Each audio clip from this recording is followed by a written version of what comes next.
कि लोकसभा चुनाव नजदीक आ गया है और आप लोगों को फैसला लेना है।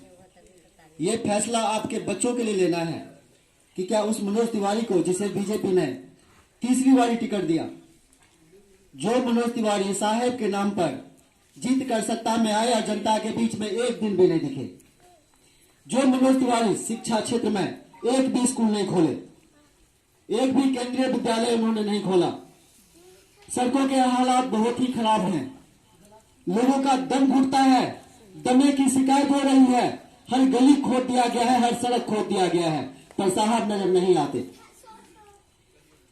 कोई भी, आप जब से तिवारी जी आए हैं, एक भी हॉस्पिटल के नाम बताएं जो खोला गया हो, एक भी नया हॉस्पिटल खुला हो? नहीं खुला है।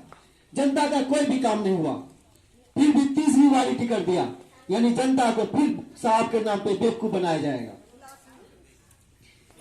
तिवारी जी को इसलिए टिकट दिया जाता है कि माननीय मोदी जी तो बहुत बड़े प्रधान सेवक है, मैं नाम नहीं लूंगा, लोग बुरा मान जाते हैं, पर सत्य यह है कि माननीय बड़े नरेंद्र मोदी जी से भीड़ नहीं दिखती, जनता इकट्ठा नहीं होती, इसलिए सेलिब्रिटी मनोज तिवारी को टिकट देते हैं कि मनोज तिवारी के माध्यम से भीड़ इकट्ठी हो। मैं तो यही समझूंगा, क्योंकि जनता का काम नहीं करते तिवारी जी। तिवारी जी एक ऐसे नेता हैं जो जनता का आइडियल नहीं बन सकते। क्या आप ऐसे व्यक्ति का आइडियल अपने बच्चों को दे सकते हैं, मार्ग दिखा सकते हैं कि इनके रास्ते पर चलिए, जो शख्स अपने ही भाषा यानी भोजपुरी भाषा का अपमान करता हो, अपने भाषा का भी सम्मान न करता हो, अपने भाषा के लोगों का अपमान करता हो, उनके लिए अभद्र गाने चलाता हो, गाता हो। आज भी लोग कहते हैं कि भाई अब तिवारी जी अच्छे हो गए हैं, तो कहां पे अच्छे हो गए? अभी कुछ पुरानी एक वाक्य बताता हूं। आपका स्कूल के अंदर एक प्रोग्राम रखा गया था शिक्षकों का यमुना विहार में। तो यमुना विहार में जब उन्हें एक शिक्षक ने कहा कि बच्चों के लिए 2 लाइन आप गा दीजिए, 2 लाइन गा दीजिए बच्चों के लिए, शिक्षक ने कहा। तिवारी जी उस पर फायर हो गए, बहुत बुरी तरह से भड़के, इतना भड़के कि उसकी नौकरी तक ले ली उन्होंने। और यही मनोज तिवारी दूसरे प्रोग्राम में एक गायिका के आगे हाथ ऐसे रख करके वो उसको गाने के लिए उसके साथ गाना गाए। क्या ये मतभेद नहीं? क्या एक लेडीज थी, एक गायिका थी इसलिए उसके साथ गाए, और एक शिक्षक थे बच्चों के लिए कुछ कहने के लिए कहा इसलिए नहीं किए? क्या हम ऐसे आदमी को वोट करेंगे? क्या ऐसे आदमी को मैदान में उतार दिया? क्या साहब को यह चीज दिखती नहीं? क्या मोदी जी के नाम पर ही जिताएंगे? नहीं, हमें जन सेवक चाहिए जो जनता की आवाज उठा सके, जनता के बीच में काम कर सके। सुनने में आ रहा है कि कन्हैया कुमार को कांग्रेस टिकट दे रही है।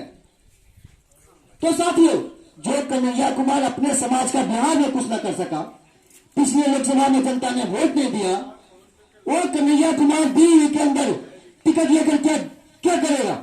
अगर जीत भी गया तो क्या करेगा? क्या अपने समाज के लिए या किसी लिए करेगा? जो अपने घर में नहीं कर पा रहा है, क्या बाहर आकर करेगा? नहीं करेगा। तो ऐसे लोगों को वोट कैसे देंगे? और केजरीवाल तो सत्ता में है ही नहीं। 3 इन्होंने कांग्रेस से गठबंधन किया। जो काम केजरीवाल जी ने कसम खाया था, बच्चों का कसम खाया कि मैं कांग्रेस के साथ गठबंधन नहीं करूंगा, शीला दीक्षित को जेल भेजूंगा। खैर शीला दीक्षित अब रही नहीं, स्वर्गवासी हो चुकी हैं। फिर भी कांग्रेस के साथ गठबंधन किया, सरकार बनाया, और आज भी गठबंधन कर रहे हैं। क्या ऐसे लोगों को जनता वोट करेगी जो जेल में बैठे हुए, जेल से सरकार चला रहे हैं? यहां पर मैं दोनों को ही दोषी ठहराता हूं, केंद्र को भी और केजरीवाल साहब को भी। केंद्र के पास पावर होते हुए केजरीवाल को बिना इस्तीफा दिए जेल भेजा। ये केंद्र की कमजोरी है, साहब की कमजोरी है। संविधान उन्हें शक्ति देता है, पावर देता है, और जनता ने चुनकर उन्हें प्रधानमंत्री बनाया है। तो एक दोषी व्यक्ति को इस्तीफा लेकर उसे जेल में डालना चाहिए, पर साहब ने ऐसा नहीं किया। यह साहब की कमजोरी है, और केजरीवाल की यह कमजोरी है कि दिल्ली की जनता के वोट का, मत का दुरुपयोग किया, उनका सम्मान नहीं किया। उसे इस्तीफा देकर जेल में जाना चाहिए, पर वो ऐसा नहीं किया। उसने पूरे देश का अपमान किया, उसने संविधान का अपमान किया। क्या हम ऐसे व्यक्ति को चुनेंगे? नहीं चुनेंगे। हमें अब ऐसे लोगों को चुनना होगा जो जनता के बीच में रहे, जनता का काम करे, जनता के साथ रहे, सुख दुख में साथ निभाए।